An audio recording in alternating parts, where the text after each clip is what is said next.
Inilah hidup kami ya Tuhan. Mungkin tidak begitu sempurna, tapi hidup yang kami punya ini adalah hidup yang telah Kau tebus, hidup yang telah Kau ampuni, hidup yang telah Kau selamatkan. Karena itu kami tidak mau egois dengan hidup ini. Bila hidup kami boleh berikan ke dalam tangan Tuhan, dan Tuhan boleh pakai sesuka hati Tuhan. Karena itu Tuhan, betapa berharganya hidup yang kami punya. Karena hidup-Mu telah menggantikan hidup kami. Dan olehnya maka hidup kami memiliki kekekalan.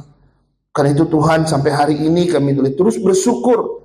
Karena hidup yang Tuhan karuniakan adalah hidup yang telah dimenangkan. Berbicaralah kepada kami sore hari ini. Bila Tuhan menyatakan isi hatinya kepada kami. Sampaikanlah tujuan-tujuan-Mu dan maksud-maksud-Mu yang indah bagi kami. Setiap orang boleh menangkap apa yang Roh Kudus bicarakan dalam hati kami, sehingga kami boleh mengerti kebenaran Tuhan. Dalam nama Yesus yang punya firman, kami berdoa. Amin. Amin. Ya, shalom Bapak Ibu Saudara sekalian. Shalom. Ya, tetap semangat ya.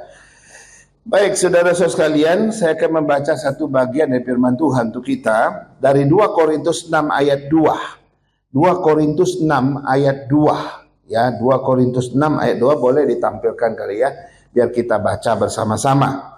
2 Korintus 6 ayat yang kedua. Ya, ini dia ya. 2 Korintus 6 ayat 2 kita baca bersama-sama dengan bersuara. Demikian firman Tuhan. 2, 3.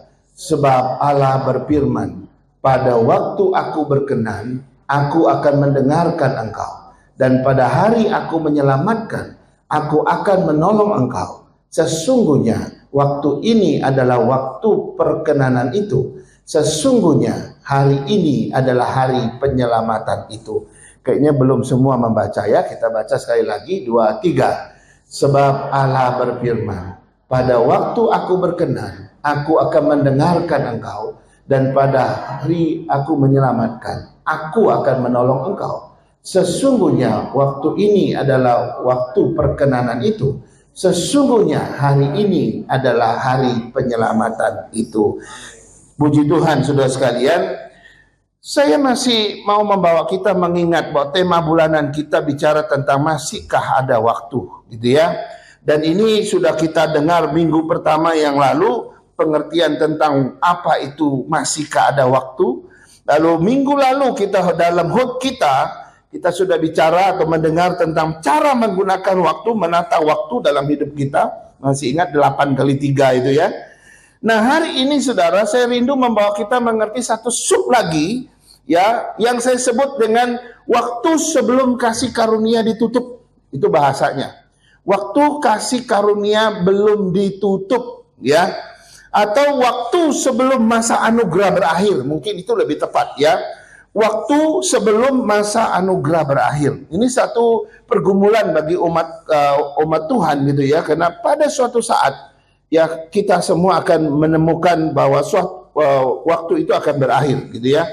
Nah hari ini saudara, Alkitab mengajarkan kita bahwa kita sedang hidup di zaman anugerah. Ya, Alkitab sedang memberitahu kita bahwa kita sedang hidup di zaman kasih karunia. Ya, di mana zaman anugerah ini atau kasih karunia ini belum ditutup. Atau zaman keselamatan itu belum berakhir, itu maksudnya. Artinya masih ada waktu, masih ada kesempatan untuk kita mencari Tuhan. Masih ada kesempatan untuk kita diselamatkan. Ya, waktu anugerah itu belum berakhir. Nah, kalau kita mau tahu masa anugerah itu dari mana ke mana, saya sebutkan saja bahwa mulai dari karya Kristus di kayu salib sampai nanti kedatangan Kristus yang kedua kali, itu disebut masa anugerah. Atau ini disebut dengan zaman anugerah. Atau ini disebut dengan masa kasih karunia Tuhan. Dan masa ini adalah masa di mana Tuhan kasih sebebas-bebasnya supaya kita datang mencari Dia dan bertobat, gitu ya, kira-kira ya. Itu sebabnya Rasul Paulus tadi berkata dalam ayat yang kita baca, sesungguhnya waktu ini adalah waktu perkenanan itu. Sesungguhnya hari ini adalah hari penyelamatan itu. Jadi dia mengatakan hari ini waktu perkenanan itu, hari ini waktu penyelamatan itu, bicara bahwa masih ada masa anugerah. Waktu ini adalah hari penyelamatan itu. Artinya masih ada. Ya, masih ada yang namanya waktu kasih karunia itu masih ada. Masih ada zaman anugerah yang Tuhan berikan kepada kita itu masih ada. Kita nggak tahu kapan berakhir memang, tetapi masih ada. Kalau manusia masih hidup dalam periode ini, maka engkau masih punya kesempatan untuk diselamatkan. Engkau punya kesempatan untuk mengalami kasih karunia Tuhan, itu maksudnya ya. Tapi nanti suatu saat, kita nggak tahu kapan itu, ya Tuhan akan mengakhiri yang namanya masa anugerah dia. Dia akan tutup. Dia akan mengakhiri masa kasih karunia. Nggak ada lagi kasih karunia. Dia akan bilang, waktu sudah habis. Waktu dia bilang, waktu sudah habis, kita nggak bisa lagi, saudara. Kita nggak bisa lagi lanjut gitu ya. Contoh kecil ya, di dalam Alkitab, kita pernah tahu cerita tentang Nuh kan. Waktu Nuh, ya, Allah memberi waktu kepada manusia. Zaman Nuh, itu untuk bertobat itu 120 tahun. 120 tahun Nuh itu berkhotbah kepada orang pada zaman dia. Dia berkhotbah, bertobatlah. Ya, dia terus berkhotbah selama 120 tahun. Itu adalah masa kasih karunia pada orang zaman Nuh. Dia berkhotbah 120 tahun. Itu adalah masa anugerah yang Tuhan berikan pada zaman Nuh. Tapi sayangnya zaman Nuh itu dikatakan zaman Nuh itu dikatakan bahwa justru pada zaman Nuh kejahatan manusia itu mencapai pada puncak kejahatan manusia. Mereka nggak mendengar satupun khotbah daripada Nuh. Nuh khotbah 120 tahun, tidak ada satupun yang selamat kecuali Nuh dan berapa orang itu? 8 orang itu. Coba saudara lihat ya. Memberitakan firman 120 tahun. Nggak ada hasil sama sekali. Penginjilan 120 tahun, nggak ada hasil sama sekali. Dan justru pada zaman Nuh dikatakan, mereka mencapai pada puncak kejahatan manusia. Nah, begitu masa anugerah selesai, 120 tahun selesai, Tuhan bilang masuk ke dalam batra. Waktu mereka masuk ke dalam batra, barulah manusia-manusia yang jahat pada zaman Nuh itu sadar kalau masa anugerah sudah berakhir. Lalu ayat Alkitab mengatakan dalam Kejadian 6 ayat 3, dan roh Tuhan dikatakan, rohku tidak akan selama-lamanya tinggal dalam manusia. Ini kata Tuhan. Karena pada zaman Nuh kejahatan manusia sampai pada puncaknya, roh Allah itu nggak mau tinggal lagi kepada manusia kalau manusia sudah mencapai puncak kejahatannya. Sehingga dia putuskan, dia akan binasakan manusia yang jahat itu. Dan beda ya, Roh Kudus, roh Allah di dalam perjanjian lama dan perjanjian baru itu beda. Roh Allah dan perjanjian lama itu tidak tinggal permanen pada orang pilihannya atau kepada manusia. Tapi dalam perjanjian baru, roh Allah itu tinggal secara permanen pada setiap umat pilihannya. Itu beda. Makanya zaman Nuh dia bilang, rohku tidak bisa lagi tinggal pada manusia. Karena manusia ini sudah mencapai pada puncaknya. Kau sudah khotbah 120 tahun, gak ada satupun yang mau bertobat. Lalu Tuhan suruh dia bikin batra. Setelah batra itu selesai, ayat di situ mengatakan begini, Tuhan menutup pintu batra itu dari belakang. Ini kalimat yang menarik, saudara. Tuhan menutup pintu batra itu dari belakang. Bukan Nuh yang tutup. Bukan salah satu anak menantu dari Nuh yang tutup pintu, bukan. Yang tutup pintu dari belakang itu Tuhan sendiri. Kalau Tuhan sudah tutup pintu, tidak ada satupun yang bisa membuka pintu itu. Semua orang di luar daripada batra, itu adalah orang-orang yang akan binasa oleh air bah. Dan mereka baru sadar kalau mereka tidak mungkin bisa membuka pintu itu. Karena Tuhan sudah menutupnya. Dan kalau Tuhan sudah menutup, siapa yang bisa membuka? Gak ada yang bisa membuka, saudara. Mendadak Tuhan langsung tutup dan tidak ada yang bisa masuk lagi.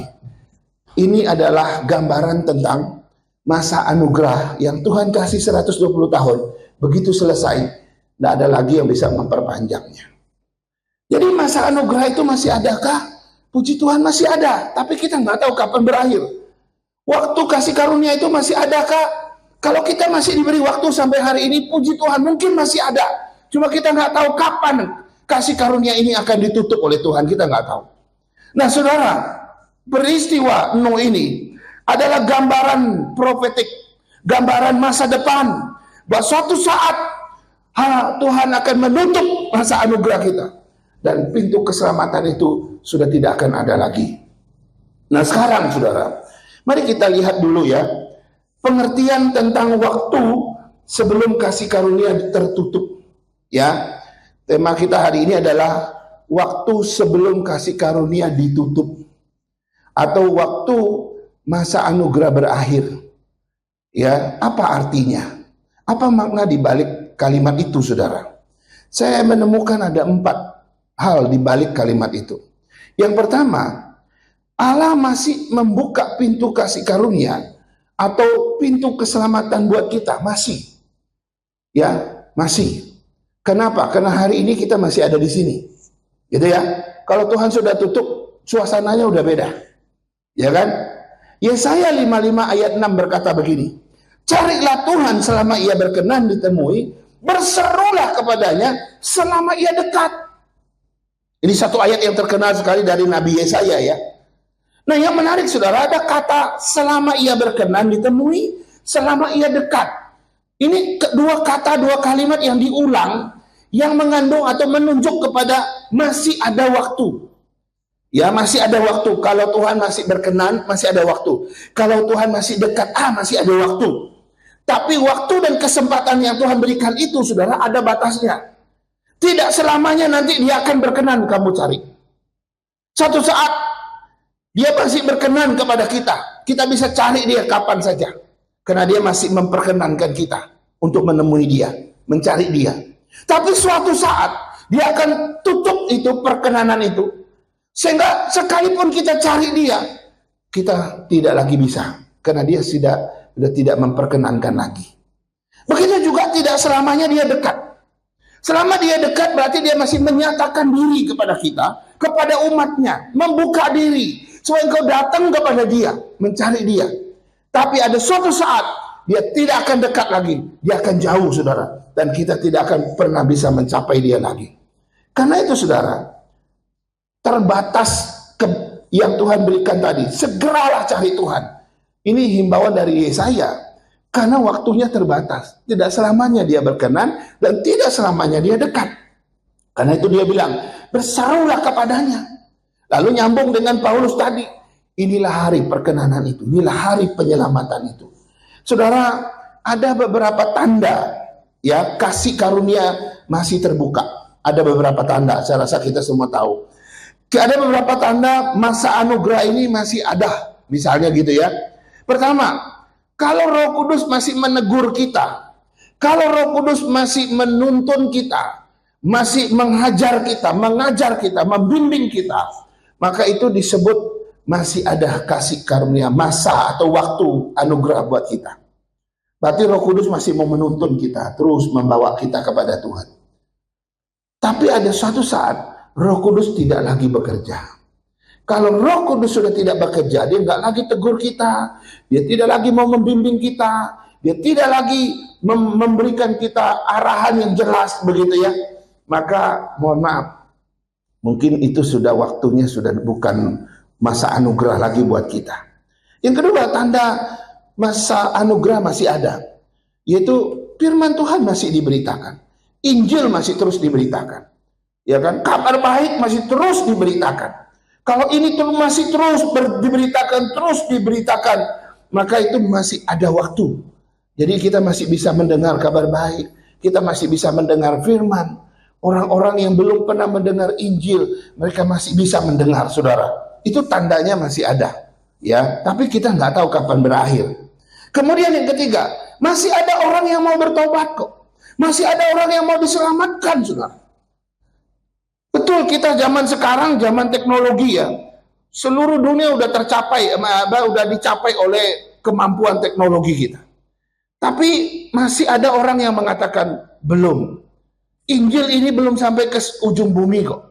Masih ada orang di tempat-tempat tertentu yang jauh sekali yang belum sama sekali mendengar Injil, masih ada.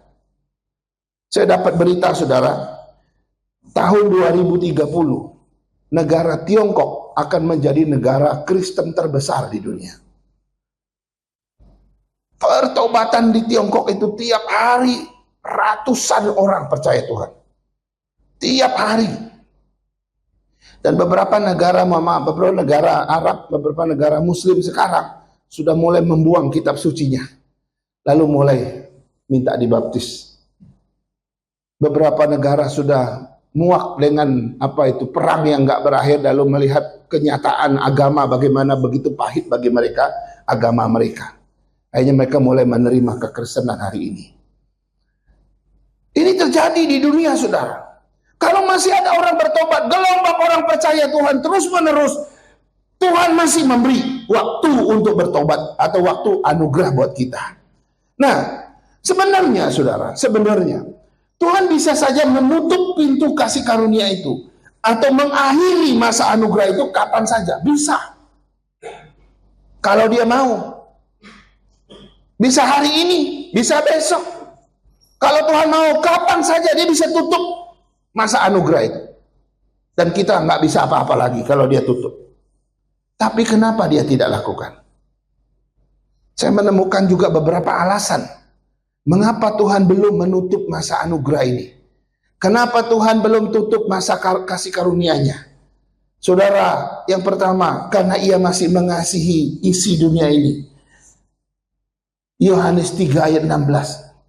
Karena begitu besar kasih Allah akan dunia ini, sehingga Dia mengaruniakan anaknya yang tunggal, supaya setiap orang yang percaya kepadanya tidak binasa, melainkan beroleh hidup yang kekal. Tuhan masih mengasihi si dunia ini. Dia masih beri kesempatan bagi orang-orang untuk percaya kepada anak tunggalnya, supaya ketika orang percaya pada Yesus, ia tidak binasa. Hati Tuhan belum berubah. Dia mengasihi dunia. Dia mengasihi kita. Dia mengasihi saudara dan saya. Ini alasan dia belum tutup masa anugerahnya. Yang kedua, masih ada orang yang sama sekali belum mendengar Injil tadi. Sehingga orang-orang yang belum mendengar Injil menjadi alasan bagi Tuhan untuk tunggu sebentar sampai mereka dengar. Kalau mereka sudah dengar, buat keputusan dan tidak buat keputusan, nah Tuhan baru pikirkan langkah selanjutnya. Tapi yang ketiga yang menarik, kenapa Tuhan belum tutup masa anugerahnya? Karena Allah masih ingin memulihkan orang-orang yang terhilang, saudara. Saudara, dalam pemilihan umat Tuhan itu ya, Tuhan memanggil umat pilihan Tuhan itu lewat penginjilan, lewat firman Tuhan, lewat pertobatan-pertobatan yang bermacam-macam caranya. Ya kan? Tapi ada umat pilihan Tuhan yang masih terhilang, saudara. Mereka terhilang ke dalam kehidupan yang berdosa, di dalam kehidupan keagamaan yang berbeda. Tuhan tunggu mereka kembali. Sama seperti misalnya kita lihat dalam Alkitab, Sakeus. Sakeus itu seorang yang terhilang, dia pemungut cukai.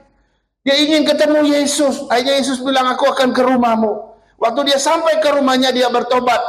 Lalu Yesus bilang, hari ini terjadi keselamatan di rumah ini.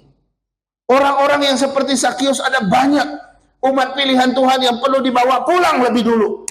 Yang kedua, misalnya kita lihat contoh anak yang hilang di dalam Injil Lukas. Masih pergi jauh, Tuhan masih menunggu kapan dia kembali. Begitu juga dengan perempuan Samaria. Ini orang-orang yang masih terus mau dipulihkan dulu dari kehidupan moral yang begitu bejat, yang begitu jahat. Terus terjadi pertobatan dan akhirnya bisa kembali percaya kepada Tuhan yang benar. Kemudian penjahat yang ada di salib Kristus, yang bertobat pada hari kematian Kristus. Orang-orang seperti ini Tuhan tunggu, pulihkan mereka dulu. Baru nanti masa anugerah itu akan berakhir. Yang keempat, kenapa Tuhan belum menghentikan masa kasih karunia ini? Karena Tuhan masih mau memurnikan umatnya.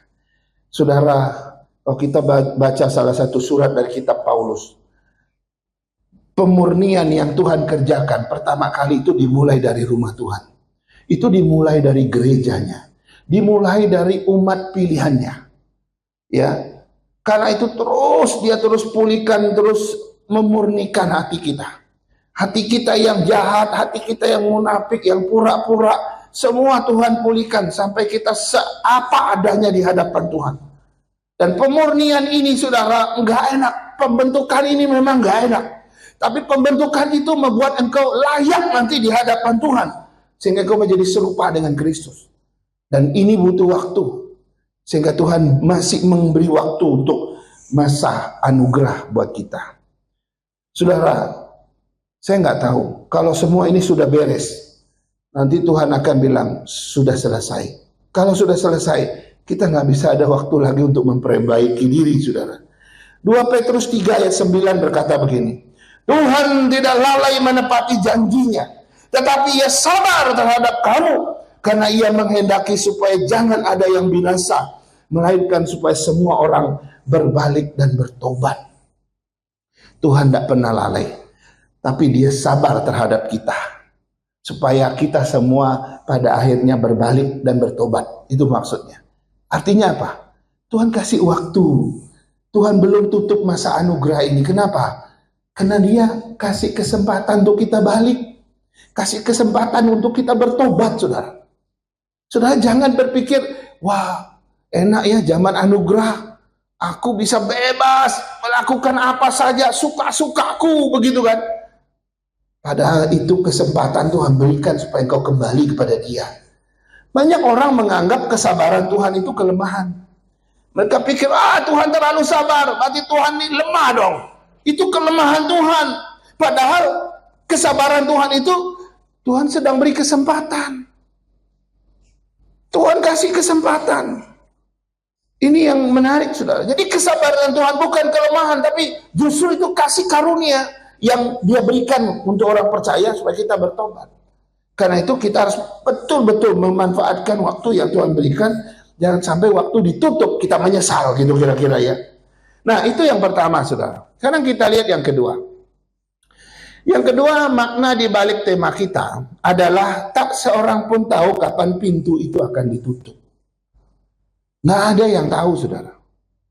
Kapan pintu itu akan ditutup, kapan kasih karunia itu akan berakhir, kapan masa anugerah itu akan berhenti, kita nggak tahu.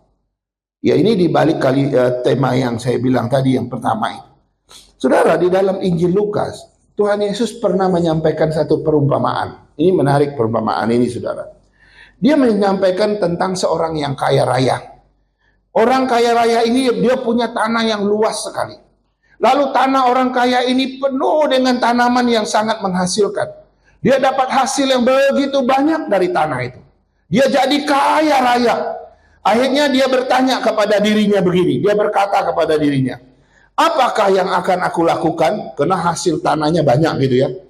Lalu dia ngomong begini, aku akan merombak lumbung-lumbung jadi lebih besar. Aku akan menyimpan semua harta bendaku di dalamnya dan kekayaanku di dalamnya. Dan aku akan berkata kepada jiwaku, hai jiwaku, ada padamu banyak barang tertimbun untuk bertahun-tahun lamanya. Beristirahatlah, makanlah, minumlah, bersenang-senanglah. Tetapi tiba-tiba firman Tuhan datang kepada orang kaya itu. Hai engkau orang bodoh, pada malam ini juga jiwamu akan diambil daripadamu. Dan apa yang telah kau sediakan, untuk siapakah itu? Saudara, orang ini merencanakan masa depannya begitu bagus. Nggak ada yang salah. Orang merencanakan masa depan kan bagus kan. Dapat hasil banyak disimpan di lumbung-lumbung. Kalau sekarang ditaruh di bank, setiap bank gitu ya. Ditaruh deposito gitu ya. Beli emas, beli aset, beli tanah, beli properti kan gitu kan. Nggak ada yang salah, saudara. Merencanakan masa depan itu luar biasa. Itu tidak ada yang salah. Tetapi tidak melibatkan Tuhan. Itu persoalan orang kaya ini. Ia tahu tentang harta dan kekayaannya, tapi dia tidak tahu kapan hidupnya berakhir. Dia nggak tahu. Begitu dia asik, hai jiwaku, ada padamu banyak barang dan makanan. Makanlah, beristirahatlah, bersenang-senanglah. Tiba-tiba Tuhan bilang, malam ini saya ambil nyawamu. Mendadak Tuhan bilang, malam ini saya ambil nyawamu. Pintu kesempatannya ditutup secara mendadak oleh Tuhan. Ia tidak diberitahu sebelumnya, ia juga tidak diberi kesempatan tambahan, dan malam itu juga hidupnya berakhir. Jadi tidak ada seorang pun tahu kapan masa anugerah itu berakhir, kapan waktu kasih karunia itu berhenti. Nggak ada yang tahu. Masih adakah waktu? Ya, kalau kita masih di sini, puji Tuhan masih ada. Tapi besok misteri, saudara. Yang ketiga, makna di balik tema kita. Waktu kasih karunia belum berakhir. Yang ketiga, banyak orang akan menunda waktu dan kesempatan yang ia punya. Fakta yang terjadi dalam kehidupan orang percaya itu, saudara, banyak orang pada akhirnya nanti akan menunda waktu yang Tuhan berikan kepada dia. Saya baca dalam Kisah Rasul 24 ayat 25 gitu ya, dan seterusnya itu ada sebuah kisah Rasul Paulus itu berkhotbah kepada seorang yang bernama Felix. Dia berkhotbah kepada Felix. Ini Felix ini seorang yang ini ya, seorang yang cukup berada ya.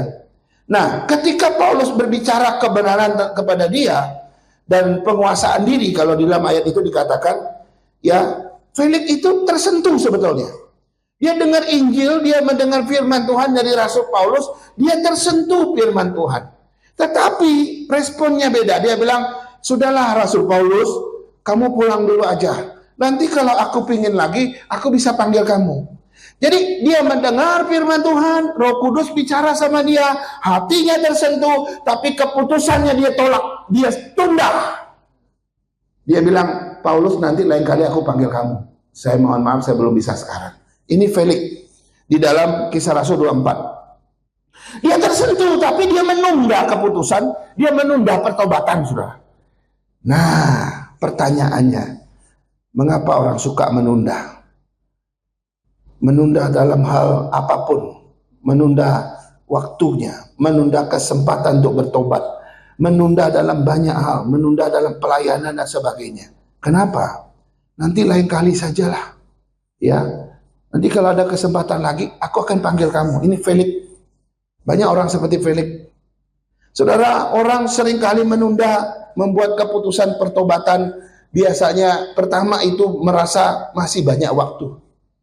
Allah masih muda, ya masih banyak waktu kok, masih bisa. Nanti juga bulan depan saya bisa kok, gitu ya. Yang kedua, mungkin terlalu nyaman dengan keadaan sekarang. Orang kalau terlalu nyaman dengan hidupnya di dunia ini, yang namanya pertobatan tuh nggak penting. Jadi ditunda terus saja, bahkan nggak pernah dilakukan, nggak masalah.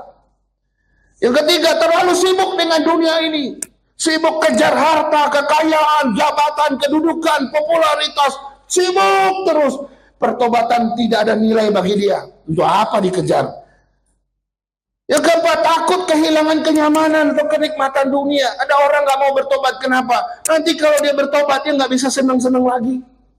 Dia gak bisa menikmati kenikmatan dunia lagi, gak bisa. Karena itu dia bilang, enggak, aku masih mau menikmati kesenangan dunia, menikmati kenikmatan dunia. Dan yang kelima, orang sering menunda karena menganggap peringatan Tuhan itu gak penting. Padahal Tuhan sudah bilang, hidupmu itu seperti uap loh. Sebentar kelihatan nanti lenyap. Kamu seperti rumput loh. Pagi hari begitu subur, sore sudah layu dan mati. Tuhan terus mengingatkan dan terus mengingatkan. Kamu hidup satu kali, kata Wahyu, dan juga akan dihakimi satu kali. Sudah apa yang terjadi? Enggak, itu enggak penting. Maka dia tunda terus. Saudara, orang yang suka menunda waktu perkenanan Tuhan, waktu keselamatan yang Tuhan berikan, itu suka bilang begini, nanti saja saya bertobat. Nanti kalau sudah tua lah. Nanti kalau udah pensiun nantilah. Baru aku cari Tuhan sungguh-sungguh lah. Ya, atau nanti kalau tunggu aku sukses dulu lah. Tunggu aku berhasil dulu. Nah, aku tata hidupku dengan tenang setelah sukses. Nah, baru aku nanti bertobat dekat Tuhan, cari Tuhan deh. Saudara, orang-orang yang suka menunda pertobatan hidupnya itu begitu.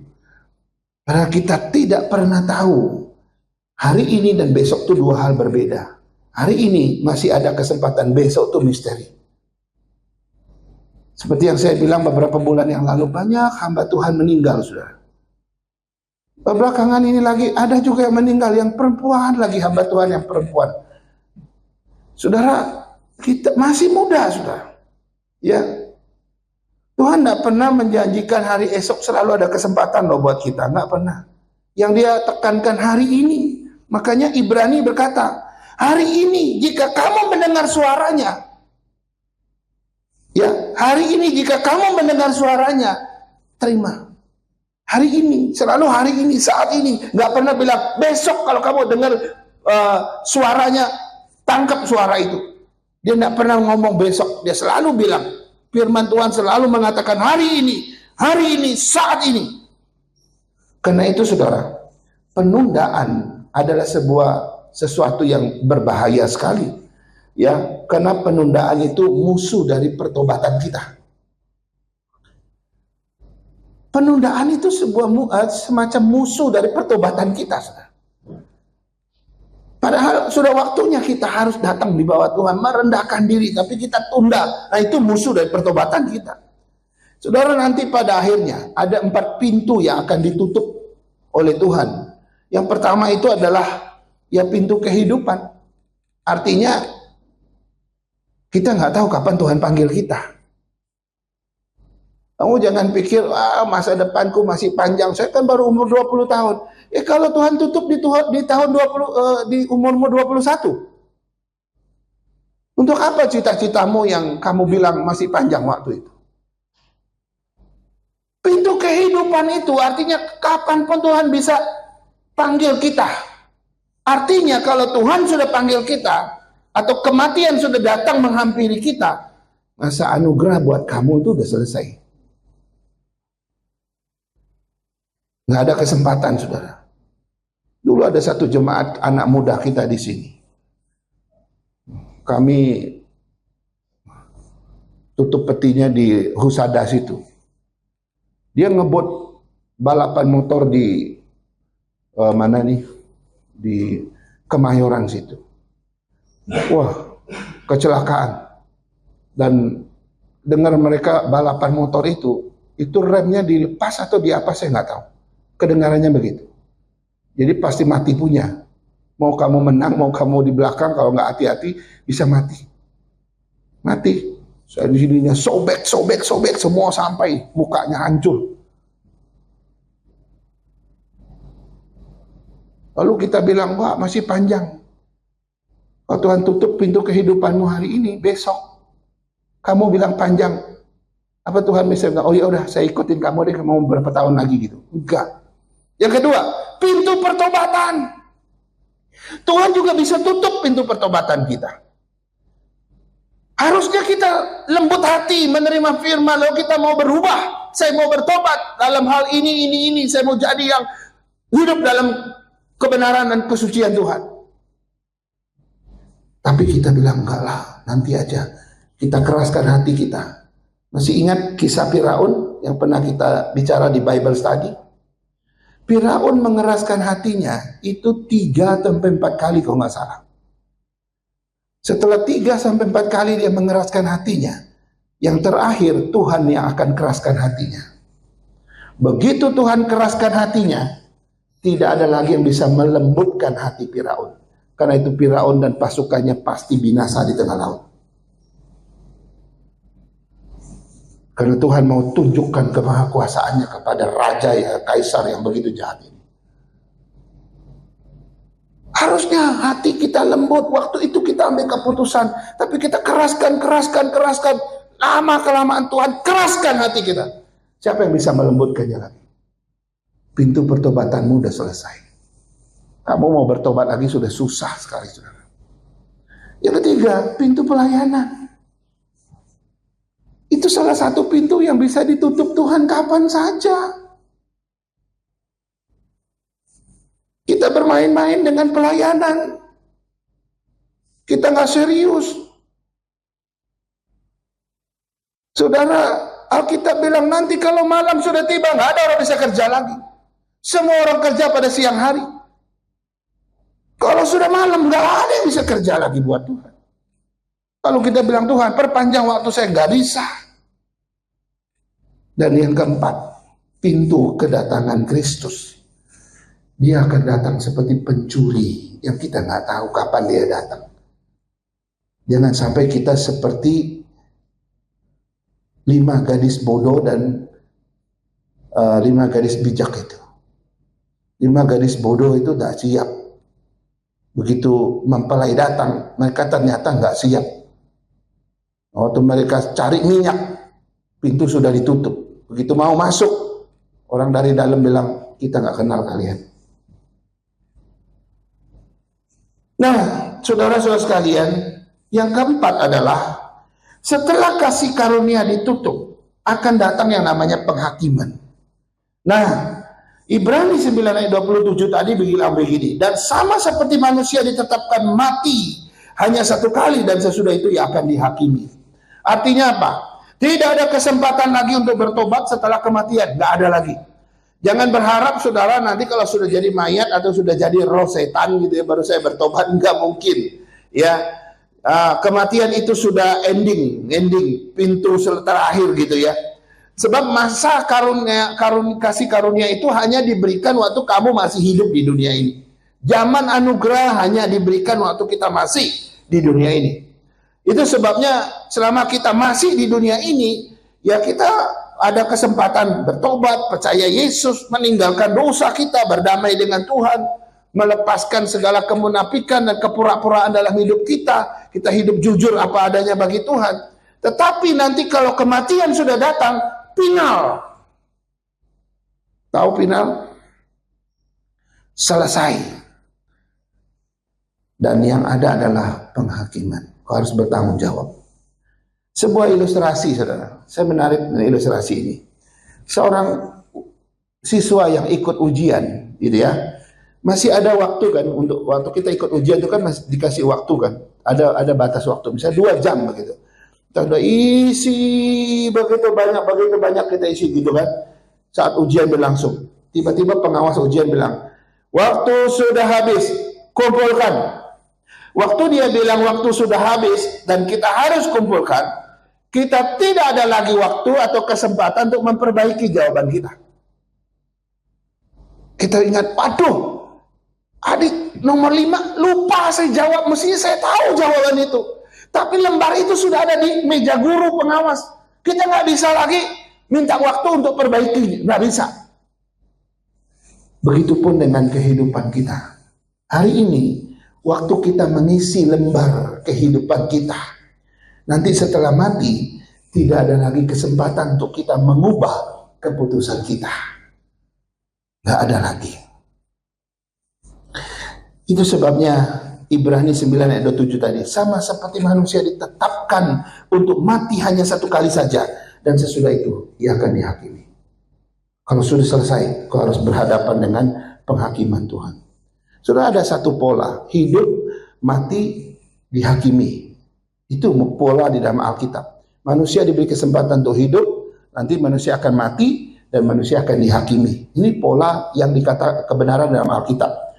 Tidak ada jeda atau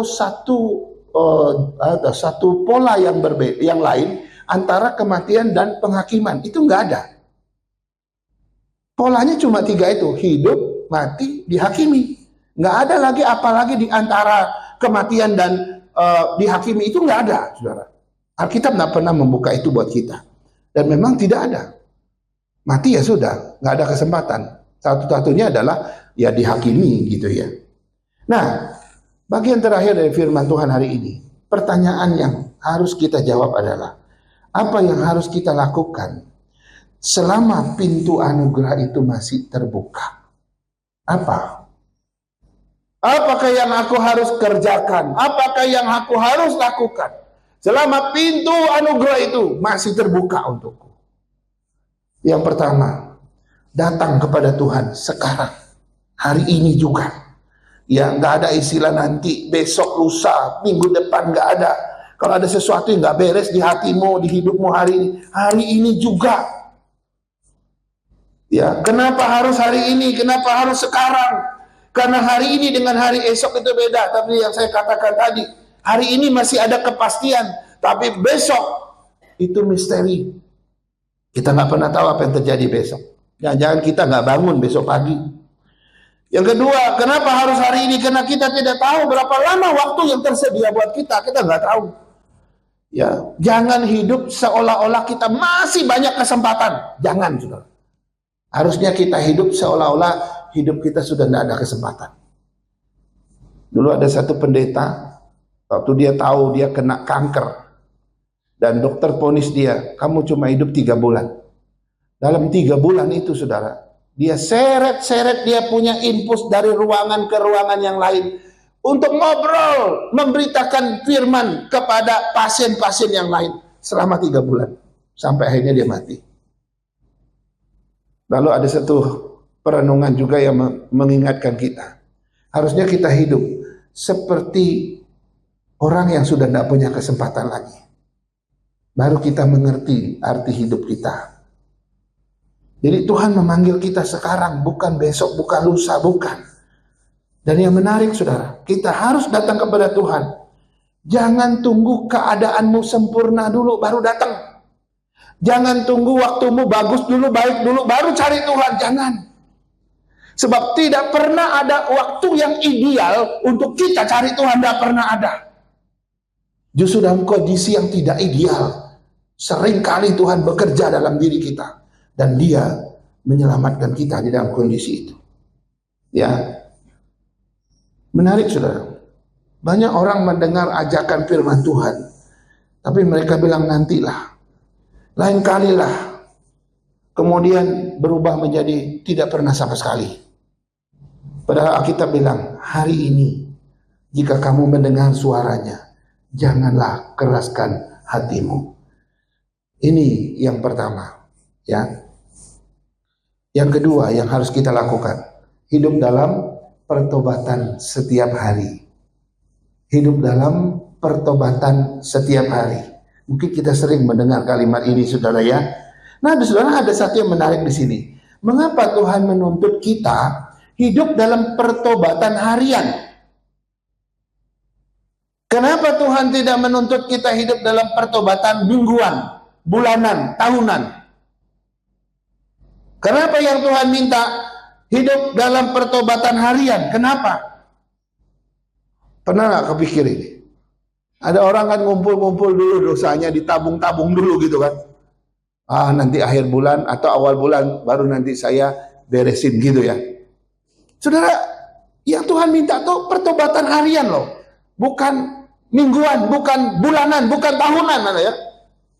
Saudara, kenapa? Ada beberapa alasan. Karena kita nggak tahu kapan Tuhan memanggil kita. Ini ada kaitannya yang pertama. Kenapa harus harian? Sebab nanti kalau Tuhan panggil kamu kapan saja, kamu udah siap, kamu udah beres. Ini persis kayak Ayub.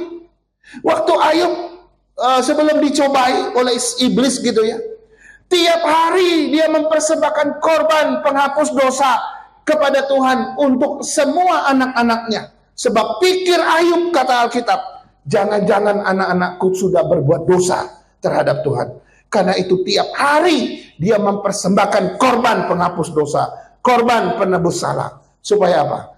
Anak-anaknya. Jadi itu pertobatan harian, saudara. Permohonan pengampunan harian. Bukan mingguan. Karena kita nggak tahu kapan Tuhan panggil kita. Itu alasan pertama. Alasan kedua adalah karena Tuhan Yesus mengajarkan kebergantungan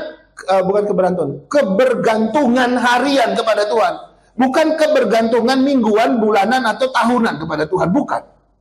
Kan Tuhan bilang, kamu harus bergantung pada Tuhan, berserah diri pada Tuhan setiap hari. Harian juga. Yang Tuhan ajarkan, yang Yesus ajarkan harian. Bukan kebergantungan bulanan, tahunan, bukan. Tiap hari, saudara.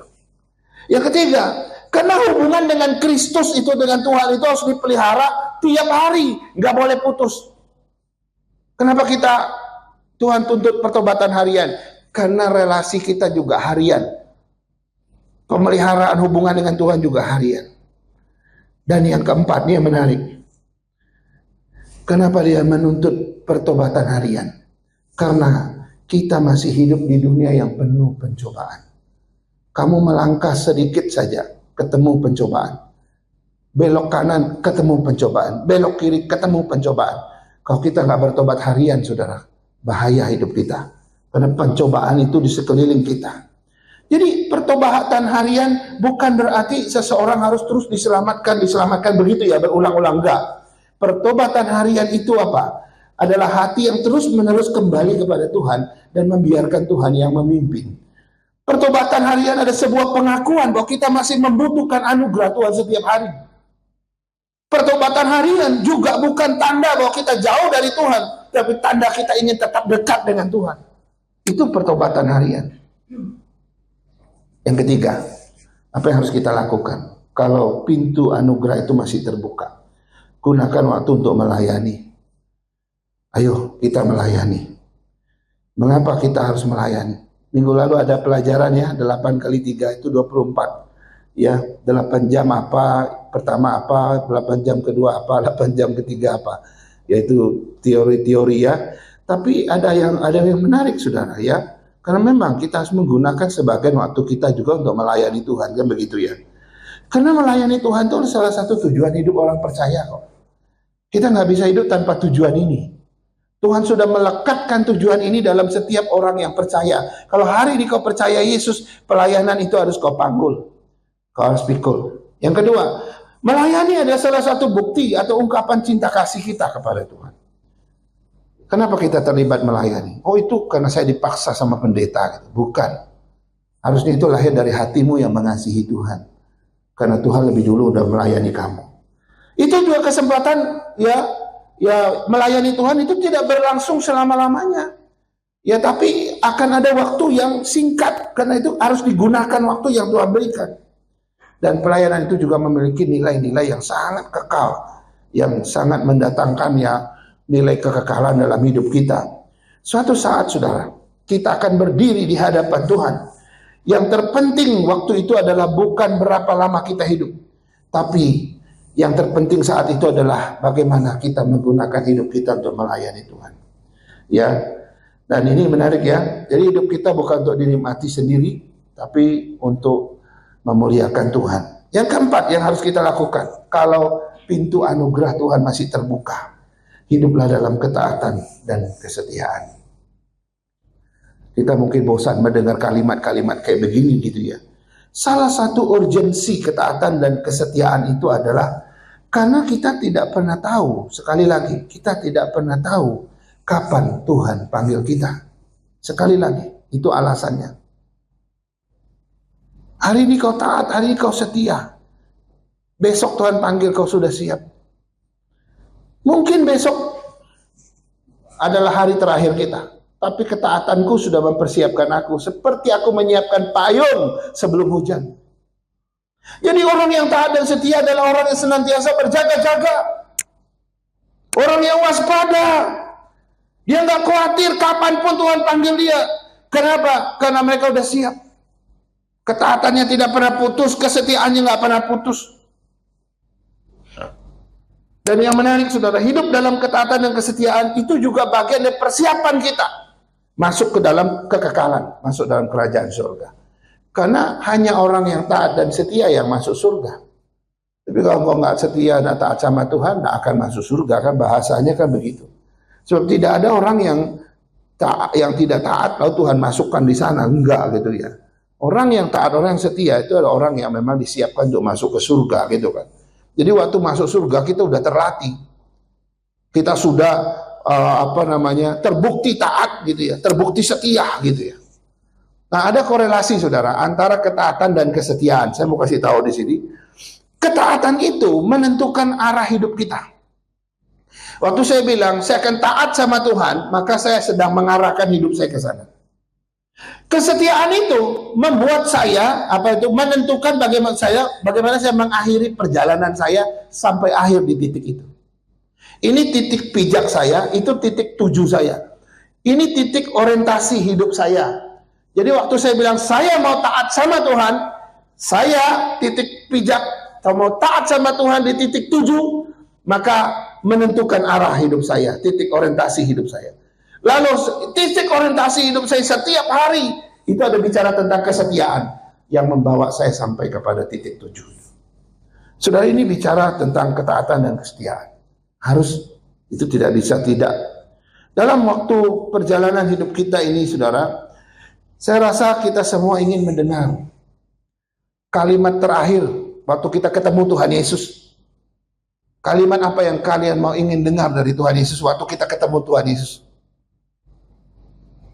Pasti kalimat ini, baik sekali perbuatanmu itu, hai hambaku yang baik dan setia. Masuklah di dalam kebahagiaan Tuhan. Tuhan tahu kok setiap orang yang taat, yang setia, Tuhan tahu. Walaupun sekilas ada orang taat, orang setia, kesetiaan dan ketaatannya kelihatannya tersembunyi. Mungkin tidak dilihat manusia, tapi tidak pernah tidak terlihat di mata Tuhan. Tidak perlu kita tunjukkan juga, saudara. Sebab Tuhan tahu siapa yang taat dan setia sama dia. Ini yang menarik. Ya. Kita memiliki tanggung jawab yang besar. Yang terakhir sekali, apa yang harus kita kerjakan? Kalau masa anugerah masih ada, teruslah memberitakan firman Tuhan. Teruslah memberitakan kabar keselamatan. Dan ini tanggung jawab kita. Semua, bukan hanya hamba Tuhan, pendeta, penginjil, enggak. Semua orang percaya, itu tanggung jawab kita. Ya, nanti pemberitaan firman Tuhan ini seringkali datang lebih dulu sebelum penghakiman. Bisa kita lihat contoh gitu ya. Sebelum air bah, Tuhan utus Nuh dulu. Artinya pemberitaan firman Tuhan terjadi lebih dulu, baru nanti penghakiman, baru nanti penghukuman. Selalu begitu. Nah, sebelum air bah datang, dia utus Nuh dulu. Sebelum kehancuran kota Niniwe, dia utus Yunus dulu untuk memberitakan firman. Dan nanti sebelum kehancuran dunia ini, Tuhan Yesus sudah diutus buat kita. Mari kita juga siap diutus untuk memberitakan firman Tuhan sebelum Tuhan menghakimi dunia ini. Masih adakah waktu? Waktu kasih karunia Tuhan belum ditutup. Tapi kita tidak pernah tahu kapan akan ditutup. Yang jelas ada batasnya. Kalau masih ada waktu, ayo kita lakukan apa yang sudah kita dengar. Mari kita berdoa. Tuhan, terima kasih. Kami bersyukur atas firman. Walaupun singkat dan sederhana, tapi menegur kami, mengoreksi kami tentang waktu. Dan memperingatkan kami tentang masa anugerah yang kami tidak tahu kapan akan berhenti. Dan mengingatkan kami juga akan waktu kasih karunia yang Tuhan berikan, kapan akan berakhir. Bawalah kami seperti orang bijak, orang arif, agar kami terus hidup di dalam waktu yang Tuhan berikan dengan sungguh-sungguh mempermuliakan Tuhan. Berkati kami semua, jemaat Tuhan yang pulang dari tempat ini, mereka akan menggumulinya dan mereka tidak akan lagi hidup santai dalam masa anugerah yang Tuhan berikan ini. Teguhkan panggilan kami ya Tuhan, agar kami terus bekerja bagi Tuhan dan dipakai oleh Tuhan melakukan yang terbaik bagi Tuhan. Dalam nama Yesus kami mengucap syukur atas firman Tuhan. Amin. Amin.